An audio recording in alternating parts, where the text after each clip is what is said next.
Esfandiari. Let me turn the floor over to Bruce Hoffman, co-chair of the series. Our other co-chair, Justine Rosenthal from the Council on Global Terrorism, was not able to be with us today, but Bruce will say a few words to introduce both the topic and today's speaker. Bruce? Thanks, Rob. Let me also extend my welcome. Thank you all for coming. And I've said this on occasion before, that one of the purposes that Rob and I and Justine had when we established this series was not only to showcase the work of established scholars in the field, but also to highlight the work of young, up-and-coming academicians who are doing path-breaking work in these areas. And certainly Vanda Felbab-Brown conforms to that sort of model. Vanda is a graduate of Harvard University, and then she subsequently went on to get her PhD at MIT. She's newly joined the faculty of the School of Foreign Service and the Security Studies program at Georgetown, where I also teach. And I remember when we were interviewing her last year, when Vanda came to give her presentation, what had particularly impressed us is that Vanda and her research really encapsulates sort of what the dynamism of what this younger generation is infusing into this field, which isn't only studying these phenomena of terrorism, insurgency, drug trafficking, and so on, from the comfort of faculty lounges or university libraries, but these were people who were going out into the field and actually doing serious field research. And certainly Vanda conforms very much to that model as well. Not only has she done research in places like Colombia and Burma, Morocco, I believe, is that right? Morocco. But when you think of places like Burma and Colombia to do research on narcotics, especially, Vanda did not stay in the cities either. You're talking about someone that has an enormous perspective and also is quite brave and daring. The fruits of her research will shortly be published in a book, and this is why I'm always envious of people who work in the area of narco-terrorism or narcotics trafficking, because they always have the best titles for books. And hers again conforms to that model. It's titled "Shooting Up Illicit Economies and Military Conflict." So thank you very much for coming, Vanda. We look forward to hearing your presentation. Thank you. Is it on? Okay. Thanks for the introduction. Now that I was listening to your introduction about me, well, maybe I am crazy and I shouldn't be doing the things I have been doing. But anyways, I'm delighted to be here, and I'll be talking with you about Afghanistan and the intersection of drugs mainly and insurgency in the country. As you probably know, since 2001, Afghanistan has become synonymous with narco-state, criminality, illegality. And indeed, at least since the past 2 years, the level of cultivation of opium poppy for the production of opium and heroin is truly unprecedented in the history of the drug trade worldwide, at least since World War II. And so far, the drug economy has pretty much escaped the efforts of the international community and the Karzai government to reduce it or even contain it. Narcotics production and counter-narcotics policies in Afghanistan are of critical importance, not only for narcotics and legality itself, but crucially impact on the security situation, reconstruction, and rule of law. However, premature and inappropriate counter-narcotics measures greatly complicate counterterrorism and counterinsurgency objectives, and hence also jeopardize these other goals of economic reconstruction and political consolidation. And in my view, this is unfortunately the bad predicament in Afghanistan today. I'll present in my analysis an overview of the insurgency and the drug economy, and then a review of what policies have been adopted with what effects. And then if I'm lucky and run out of time, I will not talk about my policy recommendations, but you can ask me in Q&A. So first, some basic statistics. Since 2007, opium production has climbed to a staggering 8,200 metric tons. To put it in perspective, it's just totally off the scale of anything we have ever seen. Afghanistan supplies more than 90% of the global market with opiates and more than 95% of the European markets. Profits from drugs constitute at least 1/3 of the economy, possibly more, again unprecedented, at least in the modern history since World War II. Getting worse year after year, opium poppy cultivation has spread to all 34 provinces, even though this year the top 9 provinces, the northern 9 provinces, have been declared opium-free. This achievement in the north is, however, highly tenuous, and already we are seeing marijuana replacing the former opium fields in that region.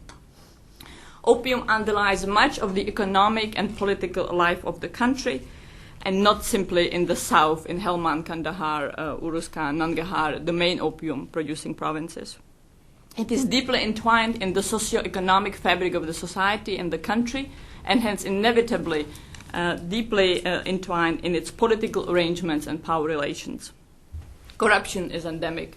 The Taliban is profiting from the drug trade, as is the Afghan police, tribal elites, government officials, ex-warlords, pretty much all power elites.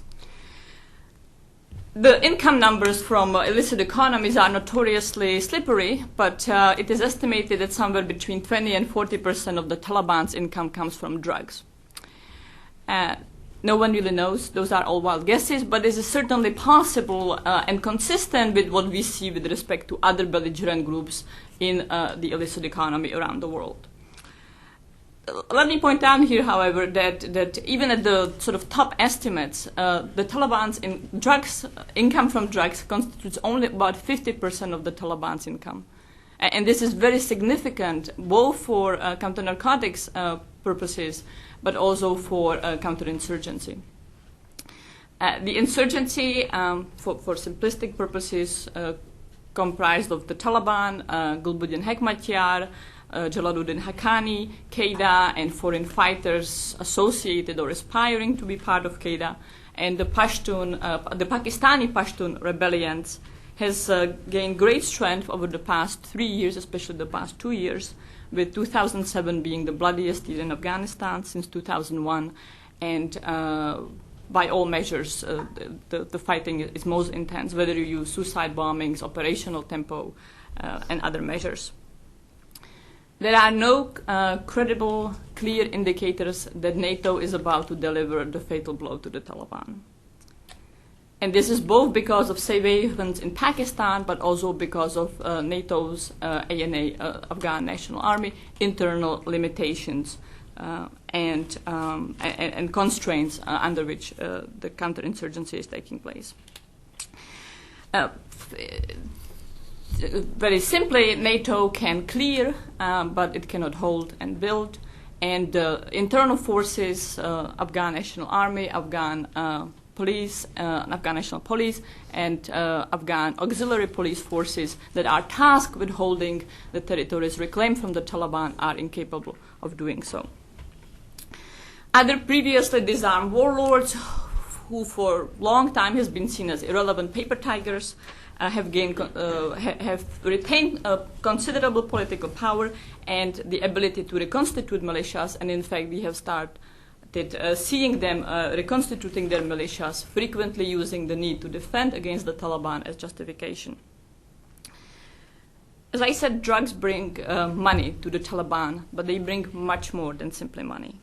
Apart from strengthening the insurgents physically and financially, the sponsorship of the illicit economy also greatly enhances the belligerent's political capital, its relationship with the population. And this is because the Taliban protection of the illicit economy allows the insurgent to protect the population's basic livelihood, frequently the sole livelihood. And in fact, it is this protection of the opium economy that really underpins much of the Taliban's relationship with the population. There's no coincidence at all that the areas of biggest cultivation are also the areas of most intense Taliban strongholds. Apart from worsening the security situation, drugs also complicate the political situation, introducing corruption, as well as the economic situation. On the one hand, they provide livelihood for the majority of the population, for the majority of the rural population anyway, but they also contribute to inflation, Dutch disease, real estate speculation, price instability, the classic vows of a rentier economy, especially one that is illegal. let me dispel 3 myths about opium in Afghanistan. Myth number 1, if only the Taliban was still in power, there would be no poppy in Afghanistan. No.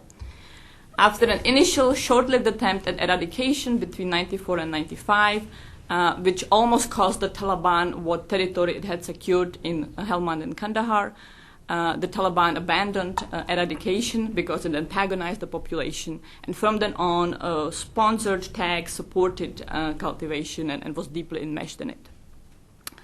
Myth number 2. But in 2000, the Taliban's eradication campaign eliminated poppy, and this could have been easily sustained. It is true that the Taliban did manage to slash production by about 90%. Truly phenomenal reduction, in fact, from a very high number. And they did so by both to gain international legitimacy and also possibly to boost opium prices. This was the effect, and the Taliban maintained stockpiles worth of several years of opium. Why was the Taliban successful? Well, one important reason was that it eradicated where it had full control over the territory. And it was able to resort and willing to resort to very brutal measures. And where its control was more tenuous, like in the Nangarhar Shinwari region, it paid huge bribes to the tribes not to cultivate that year.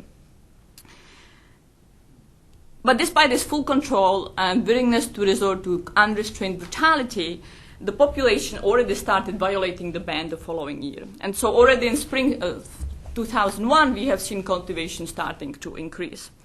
And as a result of the eradication campaign, the Taliban lost critical political support, which in my view is one of the reasons, a very important reason, why the population did not support the Taliban during fall 2001 operation Enduring Freedom. Myth number 3. Price profitability is the most important factor driving opium poppy cultivation, and if only other crops sold for more, farmers would grow other stuff. Again, price is important, and opium has the big advantage of being able to guarantee income on a level that can sustain the farmers for the year, not simply providing for essential consumer goods, but also for allowing them to buy some durables like pumps, fertilizers, maybe even vehicles. But that said, price profitability is frequently only a secondary or tertiary consideration. More important is the fact that opium is the source of microcredit and access to land. The majority of the rural population needs to borrow money to make it through the year for any durables, but also for productive assets such as pumps, fertilizers, seeds, and even for basic consumer goods. The only source of microcredit available in Afghanistan still today, just as it was in the 1990s, is opium. If you don't grow opium, you cannot borrow money. If you don't grow opium, you cannot rent land.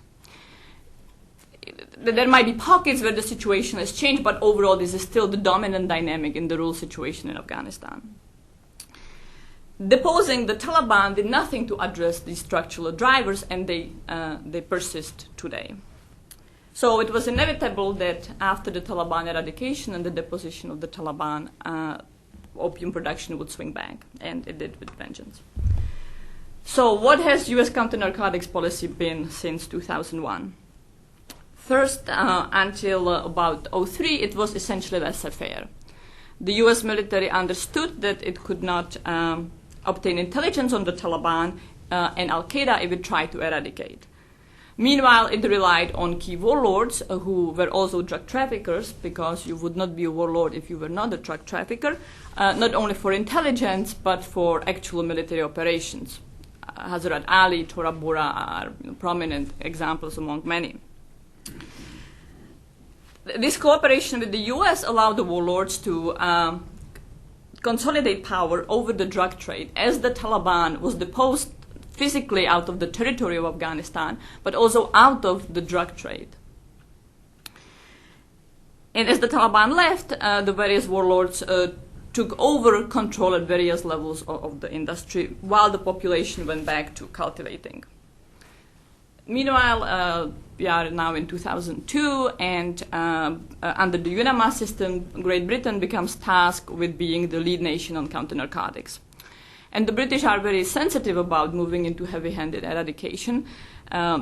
And so they decide to adopt a compensated eradication scheme where the farmers are paid money for the destruction of their opium fields.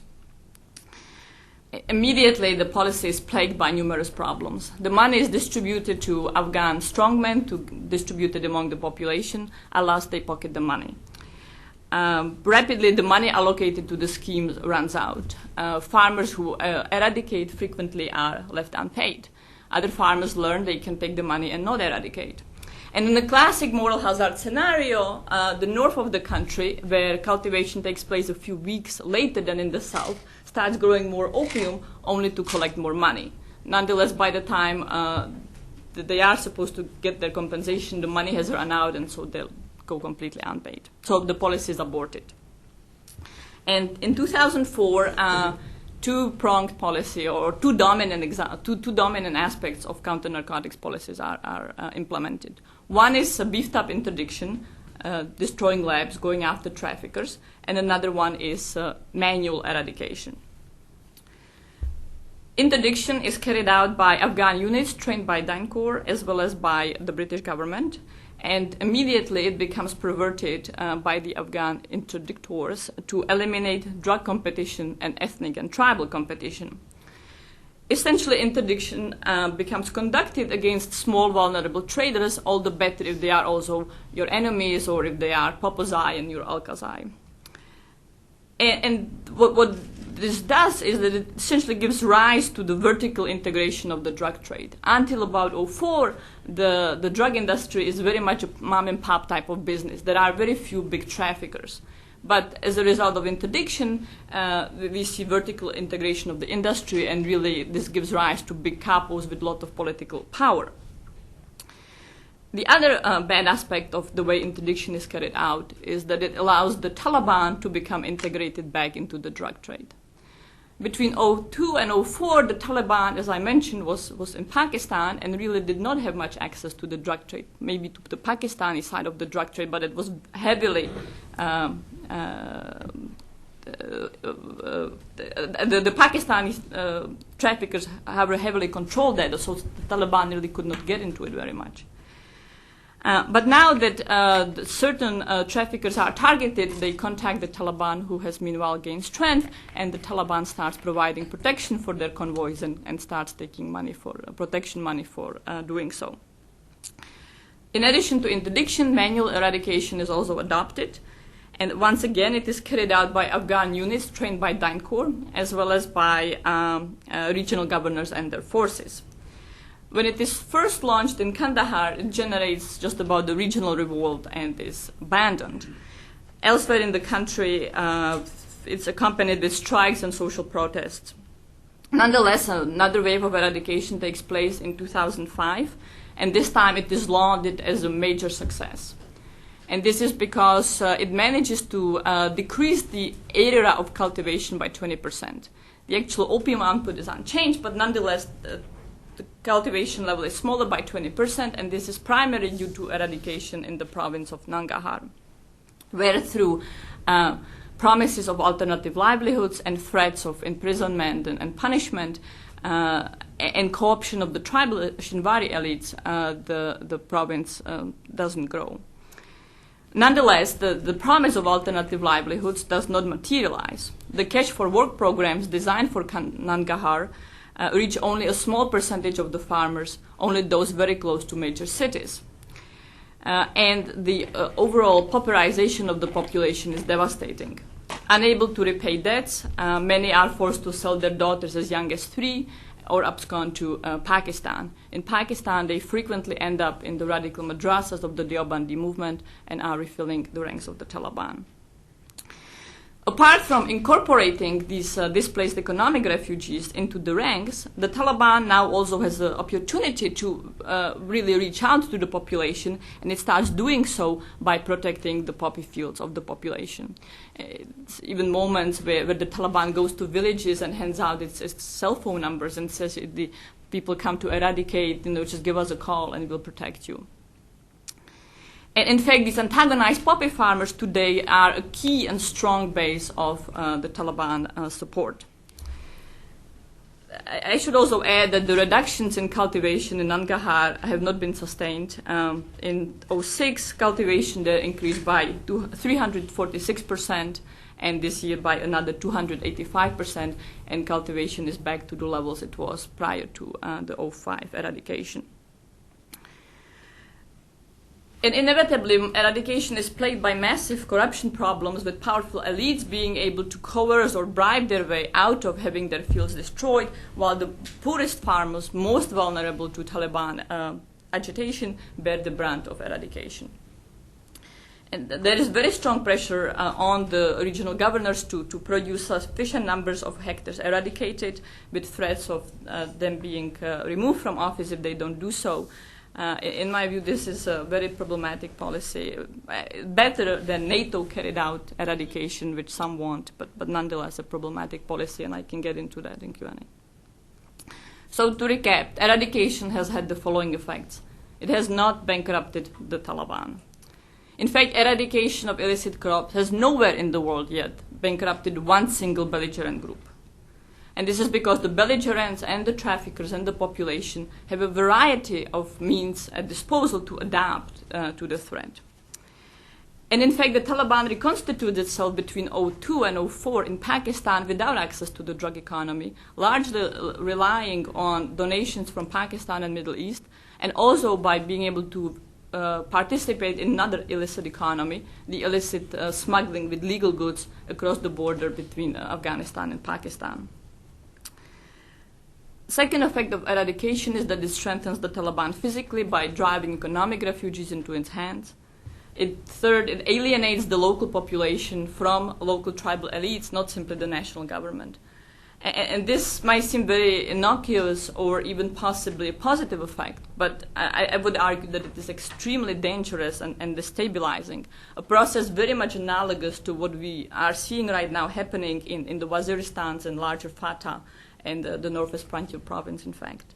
As the state fails to replace the weakened and discredited tribal forms of control, traditional Khan and other tribal elites, it creates a key opening for the Taliban and other groups to penetrate. Fourth, eradication motivates the population to provide intelligence on NATO and ANA to Taliban, and crucially, it also motivates them not to provide intelligence on Taliban to NATO. And finally, the eradicators and interdictors themselves are in the best position to profit from the drug trade.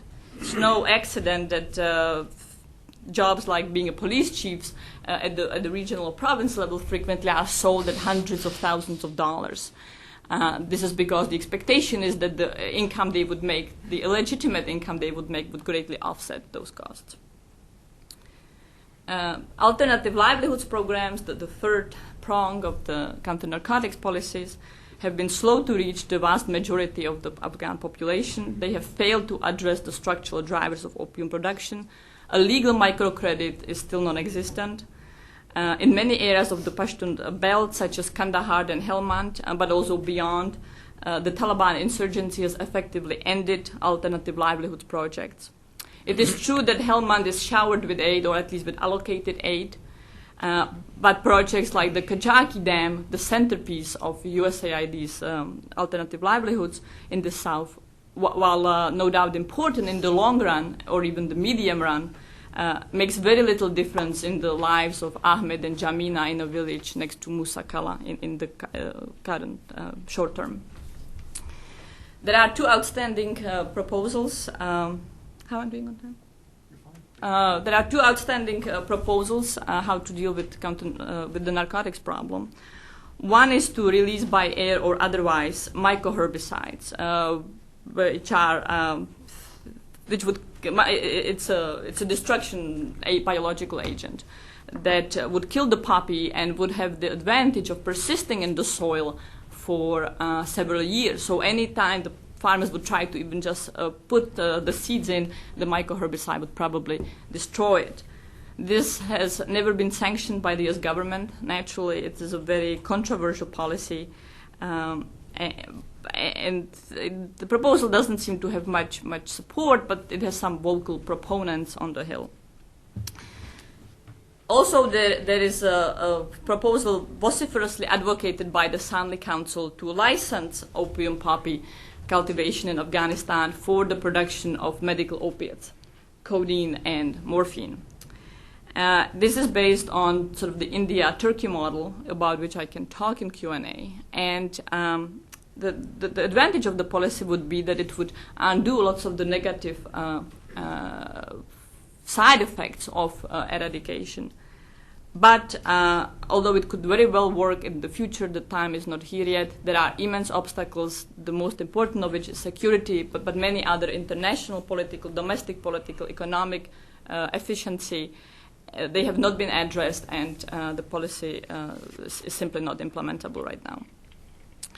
There is a very strong pressure from the US as well as Vienna on the Karzai government to ratchet up eradication, and namely to concede to aerial spraying, a la Colombia. For a long time, Karzai has rejected spraying, both ground and aerial, but at least some members of the Karzai government are exhibiting a weakened resolve to oppose aerial spraying and seem more inclined to do so.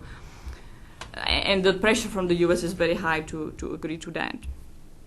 And behind the pressure is the sort of narco-terrorism logic that's very prominent in some areas, some quarters of Washington, where the understanding is that drugs are the source of all problems in Afghanistan. They fuel the insurgency, they bring money to the Taliban, they undermine the rule of law, and also prevent legal economic development. Hence, if the opium poppy economy is destroyed, the Taliban would get bankrupt, it would be very easy to defeat, corruption and illegality would be eliminated, the rule of law would be advanced, and a robust legal economy would rise. This is the very appealing logic. The only problem is it has never worked anywhere yet.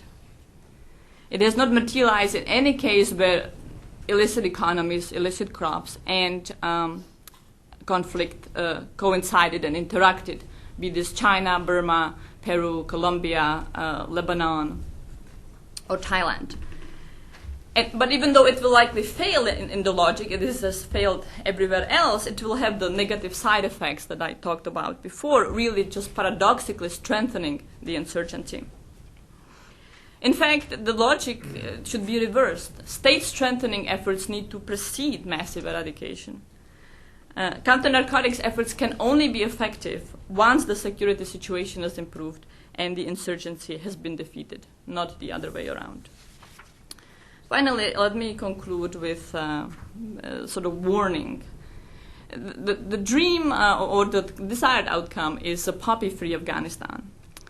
But perhaps we should beware of what we wish for, given an unsatiated demand for opiates if Afghanistan was removed from the picture somehow. Opium poppy cultivation would shift somewhere else.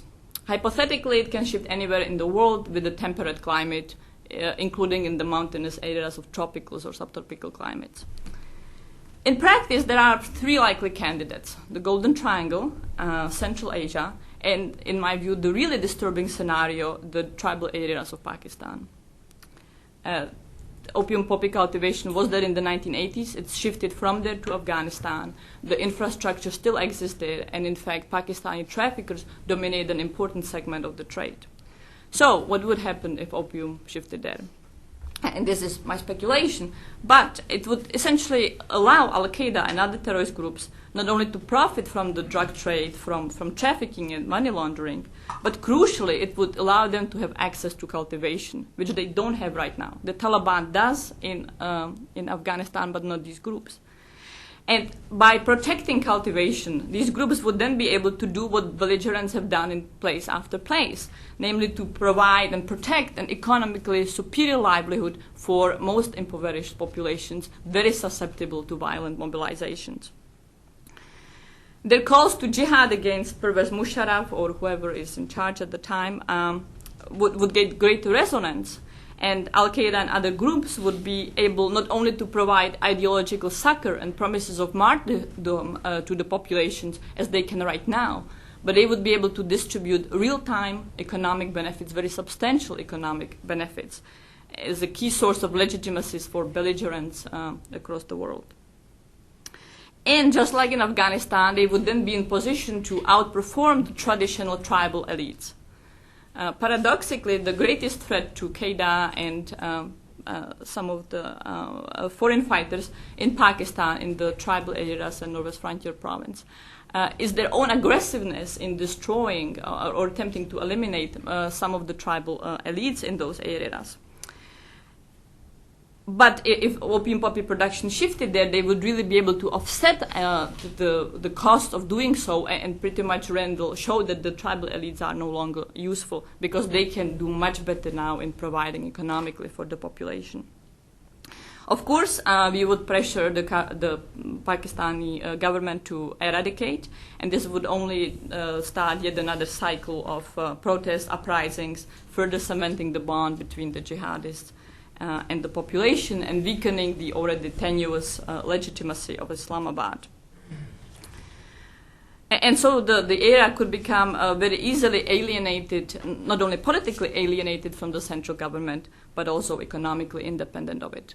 And we, NATO, the United States, would have far less opportunity to manage both the illicit economy and the insurgency because it would not have the same assets that it has right now in Afghanistan. Thank you. Thank you very much. Thank you, Vanda. Bruce, you want to? Sure. Questions? Could you please state your name and your institutional affiliation? Yes. Schwartz with USAID. You told us what doesn't work. Hang on, there's a microphone. I'm sorry. Coming. You mentioned basically what doesn't work. I'd be curious to know, what would you suggest that we do? And you know, I didn't want to be too mean to USAID, but No, I'm just saying in general. no, I understand. And then, frankly, I think that the great limitation is the lack of security. Well, what needs to take microcredit is a very important thing that needs to take place soon. But apart from microcredit, you know, it's the classic list of roads, infrastructure, helps with marketing, development of internal markets for consumption, and not necessarily at the level of matching the value of opium, which will never happen. The more we manage to switch to another crop, the greater the price of opium will be, and it's an infinite cycle. But I don't think that's really what matters. If you look at cases where alternative livelihoods have been successful, and on the countrywide level, it's only Thailand. It took them 30 years. It was a very well-funded effort, and at peak, the production was about 18,000 hectares, so 1/10 of Afghanistan. Plus, it was very restricted to marginal areas. And the real key success to Thailand also was that the whole country became much richer. And even though the populations participating in the opium poppy economy were not able to plug into that, the resulting migration of traditional farmers into industry allowed openings for opium farmers to become licit farmers.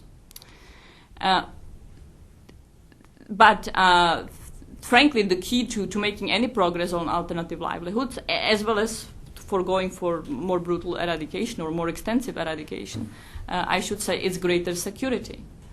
And you know, I started. So you would increase the number of troops over there? Well, substantially. I think that's one. I also don't think it's likely to happen at all. I think you would suggest.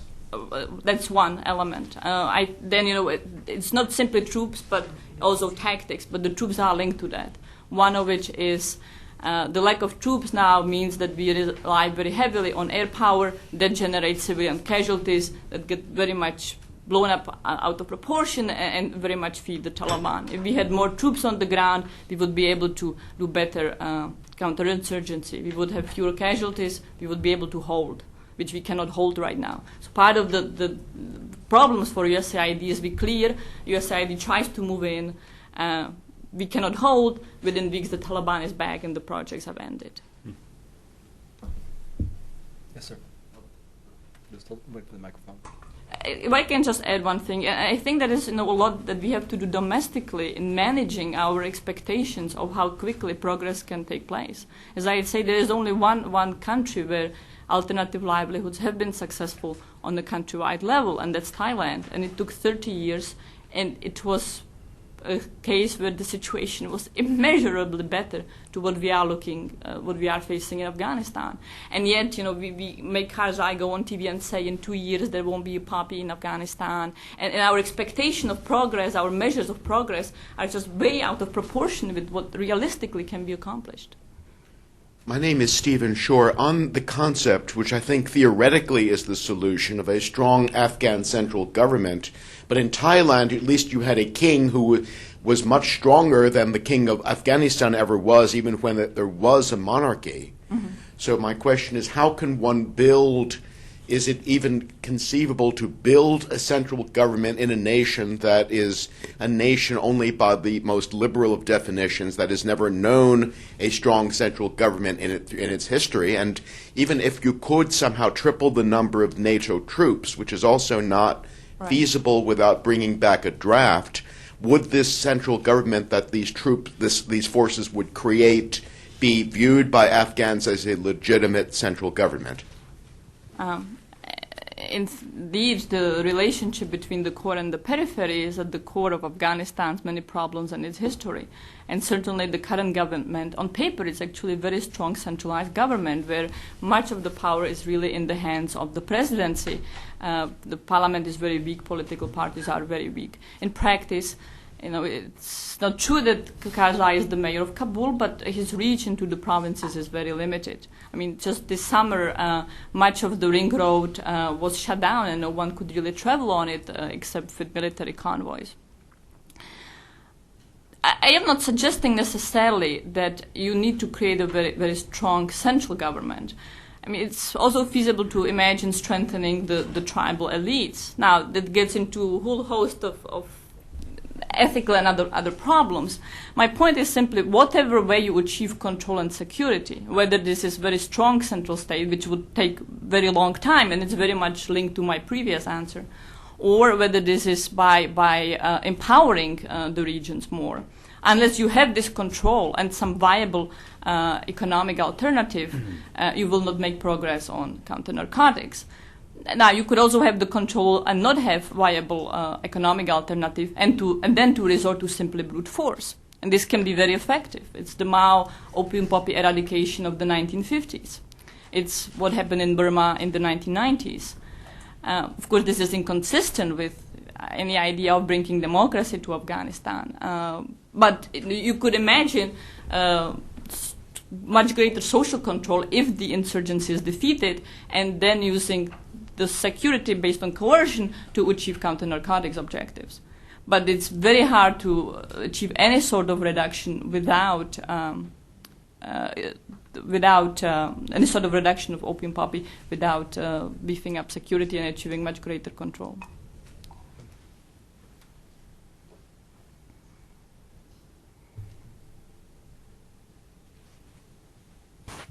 Thank you. Herbert Levin. At a meeting focused on roughly the same subject, which was with Europeans, they made a couple of points, and I would appreciate your comments on them. First, the Europeans said that a new element of difficulty in handling this situation is that for the first time, the women of Afghanistan are heavily involved, and the growing and the refining of the opium is being done by women, and so they are very committed to this. It has liberated them. Previously, the women could be more or less ignored in most situations of this kind. Second, was the Europeans said, with the exceptions of the British who are fading out, there is no public support in Europe to have their troops killed to eradicate puppies in Afghanistan. Never mind all the UN votes and everything else. It isn't going to happen. European publics consider Afghanistan too far away and too unimportant, and they're not going to get killed trying to eradicate it. So the Americans are out there on their own. And third, if you said, well, then what does one do about this? They said, well, buy it all up. Buy it all up and burn it, or buy it all up and have the pharmaceutical companies refine it instead of the synthetics that they now use. Needless to say, they're very unsympathetic to the American destroying the crops on the ground idea. I wonder if you could comment on this. Indeed, there is a substantial difference in view between the European NATO partners and U.S. approach to narcotics. That's not simply related to Afghanistan, but I think it's symptomatic of a larger, different view with respect to narcotics in general. The Europeans are not very fond of eradication and very punitive system with dealing with narcotics, including domestic consumption. And NATO certainly does not have an authorization to participate as such in counter-narcotics. However, U.S. troops that are now part of NATO do.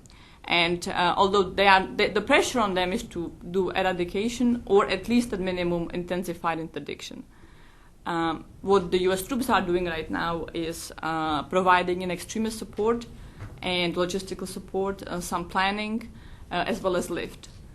And so the pressure is to get them involved more heavily in interdiction. Many of the European countries that operate under very restrictive caveats have said that if NATO itself was to participate in eradication, they would not be able to continue with being deployed.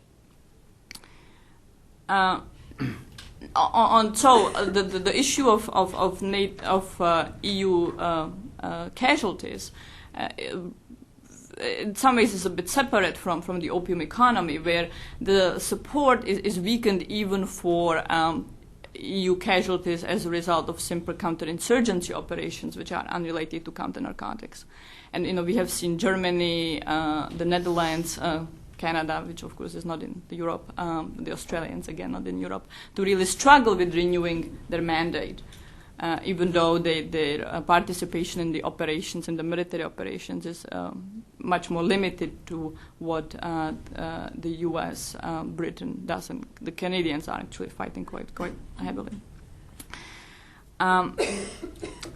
So there is definitely very much a difference in how the narcotics policy should be approached. On the issue of women in opium, it's actually not a new phenomenon. Already during the Taliban era, women participated in the opium poppy economy, and frequently this was the only job that women were allowed to have. And the Taliban was so sensitive to trying to rile up the population that it even tolerated women participating in opium harvesting and several other jobs related to opium. And so this trend just continues. And yes, because opium is so labor intensive, it not only can employ the males, it can also provide opportunities for women to participate. The downside, of course, is opium indebtedness, and the negative repercussions there, as I mentioned, is that women are used as assets to offset debts. Finally, on buy it up, this sounds very nice on paper. In practice, in my view, it would look very much like the compensated eradication scheme, and would very likely lead to moral hazard. Problems with the population would cultivate more opium poppy only to get it bought up at prices. Now, could it work? Yes, if you were willing to commit a lot of resources and continue increasing the price of opium poppy each harvesting season. So imagine that this year we would buy it for $100 a kilo.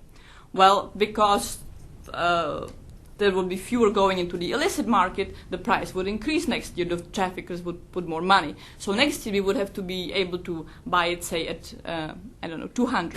So you would need to have a very big budget to do that, willingness to upgrade prices. And it would not get you out of the problems of the rentier economy, including issues of microcredit. So this policy could really be just a very short-term temporary measures until robust alternative livelihoods kicks in. And the rural development is very hard to achieve. We can look at Africa, and even short of countries that have massive illicit economies. Even rural livelihood without anything in this place is just very, very difficult to do. So I don't think, plus about the buying thing, the other issue is whether it's legal under the international narcotics regime, and it would be fairly easy to argue that it's not legal, and you would have to negotiate an exception to the narcotics regime to do that.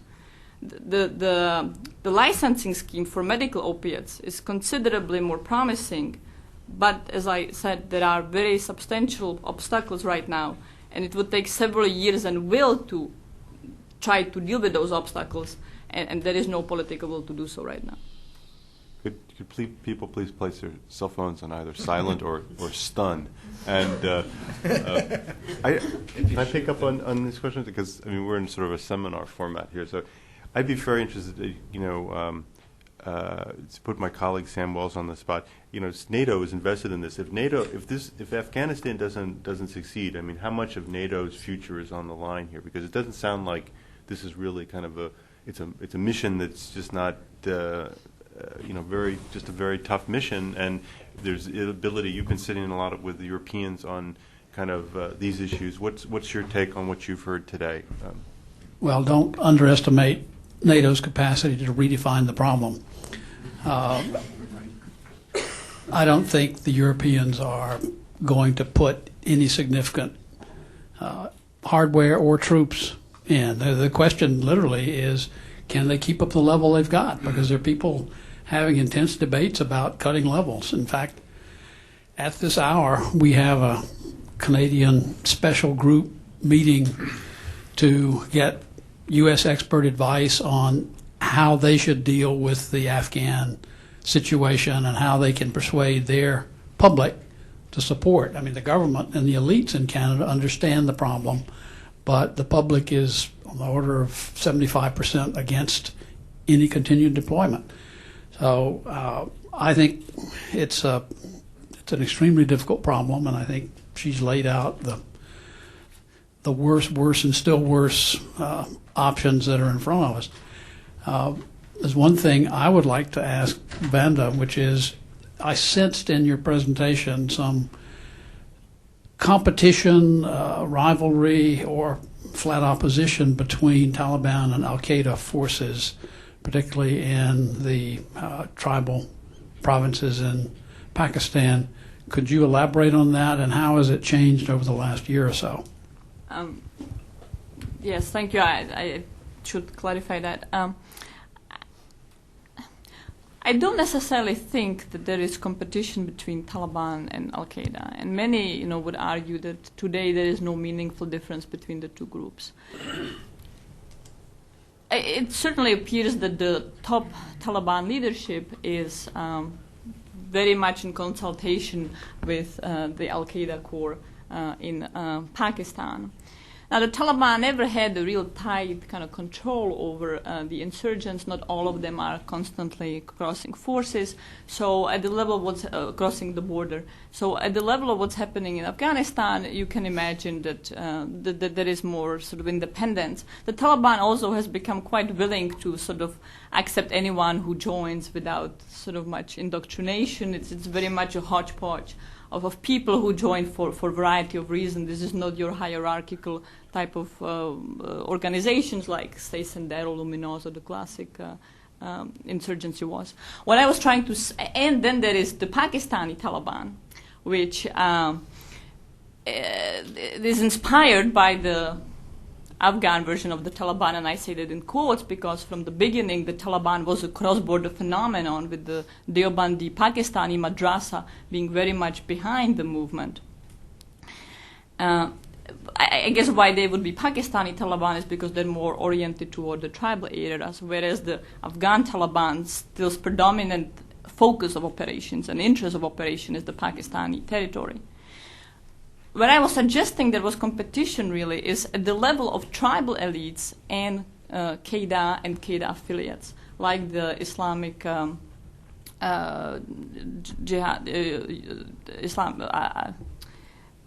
Islamic Jihad Union of the former IMU, the Uzbek forces in Afghanistan, where you see lots of people coming in, or even people who are Pakistanis but who are rising and are saying, we're now members of Qaeda, we are now claiming political control, we are now claiming that there is going to be under our control, and they're trying to usurp from the tribal elites.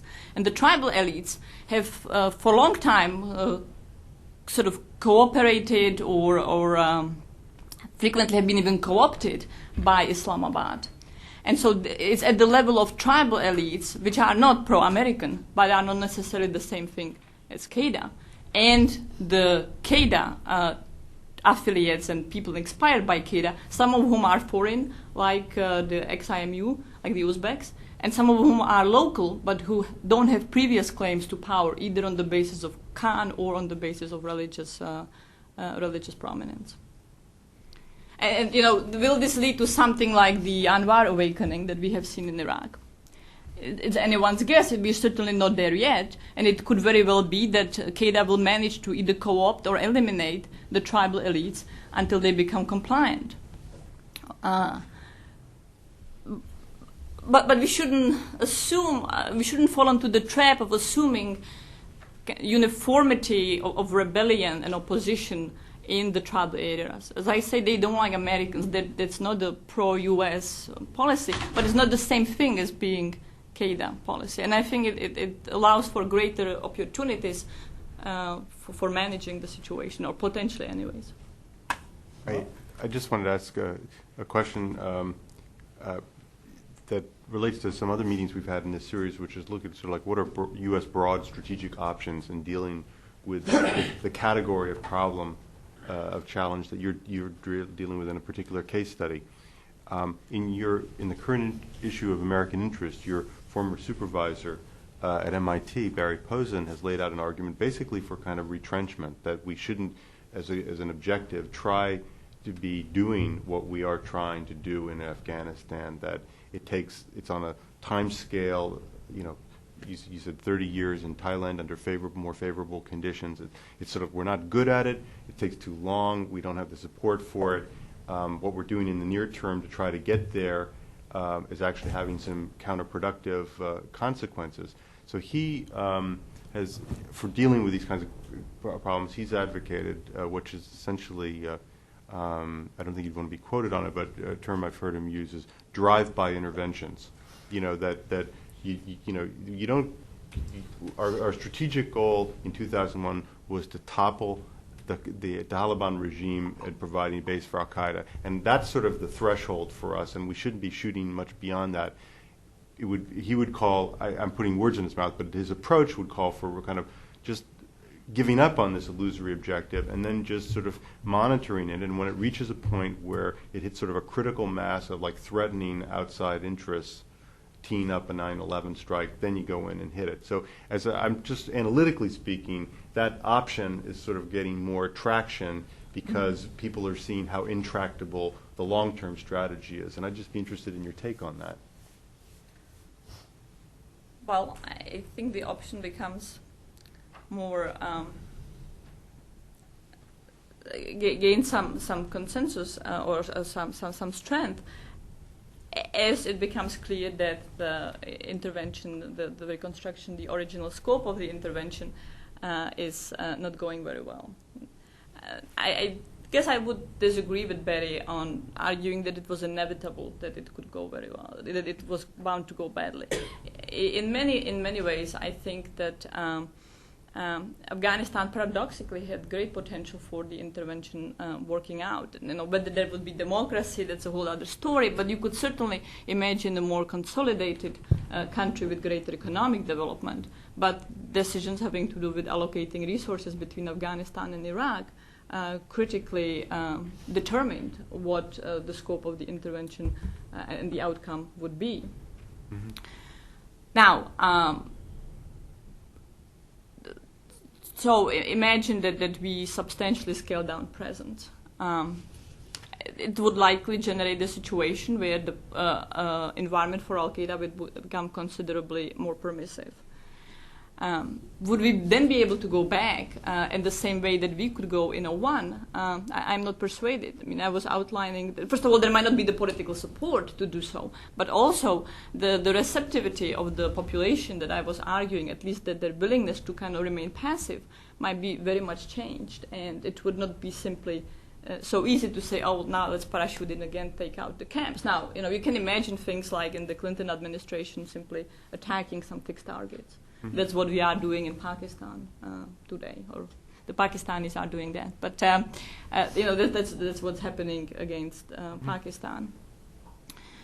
But I think we need to really very seriously consider what what options we have in Afghanistan and where the situation is heading. As I said, on all measures, the situation is becoming worse in terms of intensity of conflict. I think that the European allies will start peeling off. It's, maybe they'll stay another 2-3 years, but it's going to be very hard for them to sustain presence. Once the Europeans go, Canada would find it very hard to stay. If the Canadians go, Australia goes. I am also not persuaded that we will be really able to beef up our troops very much beyond what we have, even if we somehow scale down a lot in Iraq. Maybe we could, but I think that's the good outcome.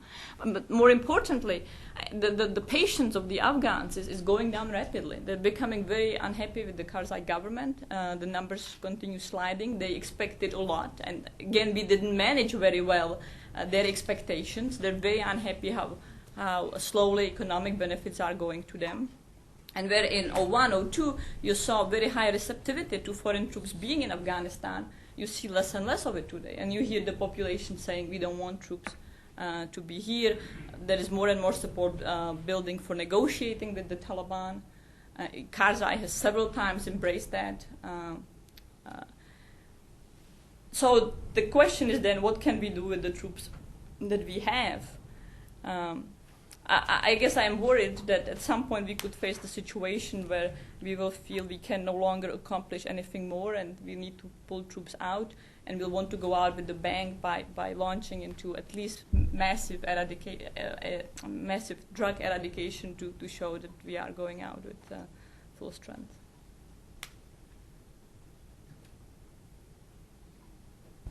Yes, the woman against the wall.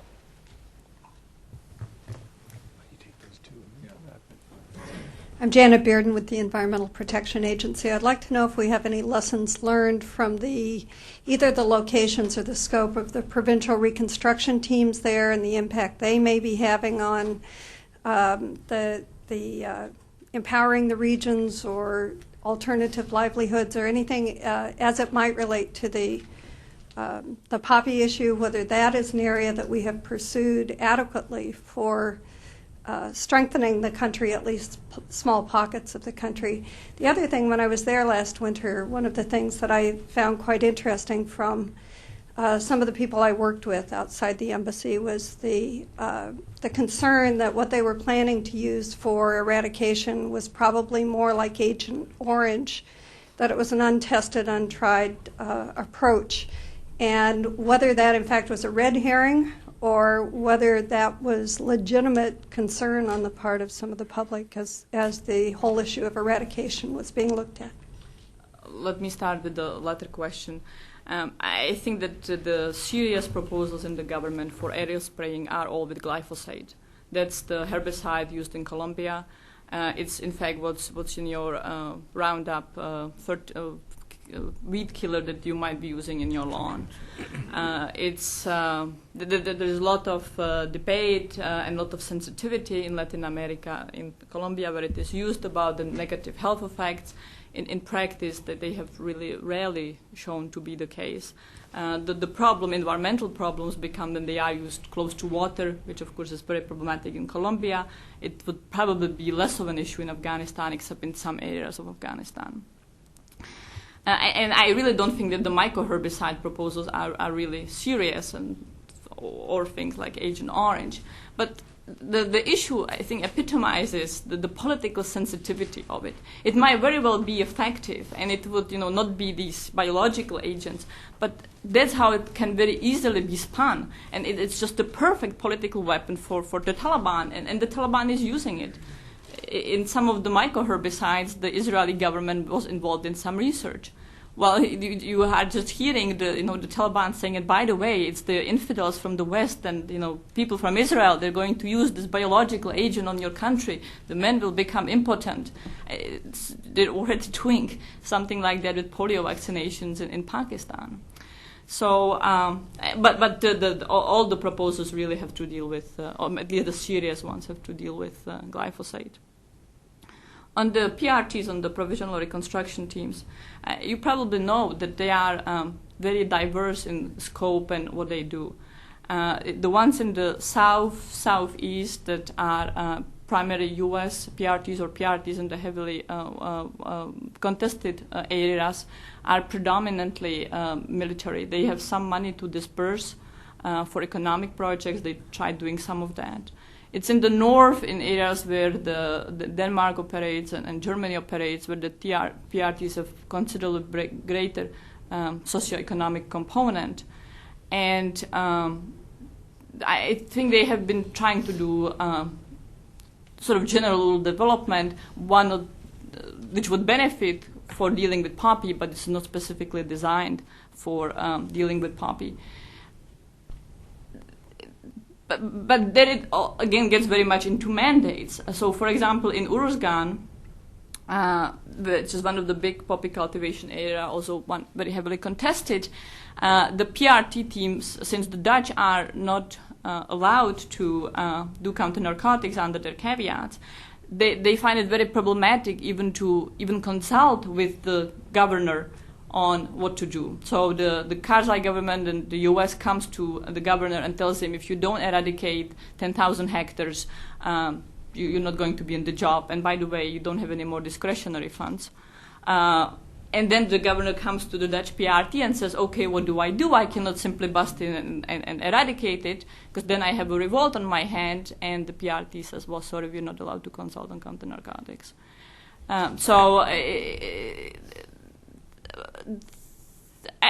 PRT experience, I think, was very important in trying to get down to local level politics, but it's plagued by the same coordination and caveat problems that the larger policy and operations are.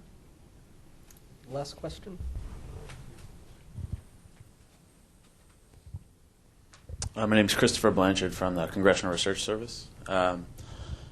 You spoke about the vertical integration of the trade and about corruption. The State Department has released a new strategy focusing on targeting some of these more integrated organizations, and also pushing forward, building on some of the groundwork that's been laid with the Judicial Task Force that's been set up in Kabul. Can you sort of give your thoughts on what impact that may or may not have, both on counter-narcotics objectives, but also on security objectives? Is this going to create sort of mini rebellions when these bigger fish start to be targeted? Yes, and one of the reasons why interdiction has been conducted the way it has been against the most vulnerable is because it's politically and militarily difficult to go after the more important capos. Now, you hear very frequently, well, we know who the people are, there's about 20 of them, and if only we brought them down, this would send a very important signal. Yes, it would send a signal, but it's not necessary that it would really impact on the industry. Most likely at this point they would be replaced by 20 different individuals, which is not to say we shouldn't do it. But you're very correct to point out that if we move against them, we have to be ready with the law enforcement capacity to both control the resulting war over who will control the trade, very much like what's going on in Mexico today, as well as their attack against the state, which would be separate from the Taliban insurgency, but could again be very devastating in a country where you have so few competent elites. The sensitivity or the capacity rather of these individuals starting to kill judges, the very few of them that are in Afghanistan, will have very, very substantial negative repercussions. So yes, we should move against them, but there needs to be much more of law enforcement ready to handle the likely violence, new type of violence that will be associated with it. And it's also very important to manage the ethnic balancing of doing so. I mean, the ethnicity and ethnic and tribal rivalries are just enmeshed with the whole counter-narcotics business. You hear the North saying all the time, we bear the brunt of eradication, the South is getting away. You are in the South, you say, the Northerners have all the power, they design counter-narcotics policy, we are the one who gets hurt. It's the Northerners who are most receptive to aerial eradication because they think it will hurt the South. And so this further complicates things even beyond what we have seen with interdiction in Peru or Colombia, and generates real dangers in setting off tribal violence. and the Taliban then being able to penetrate and take advantage of the tribal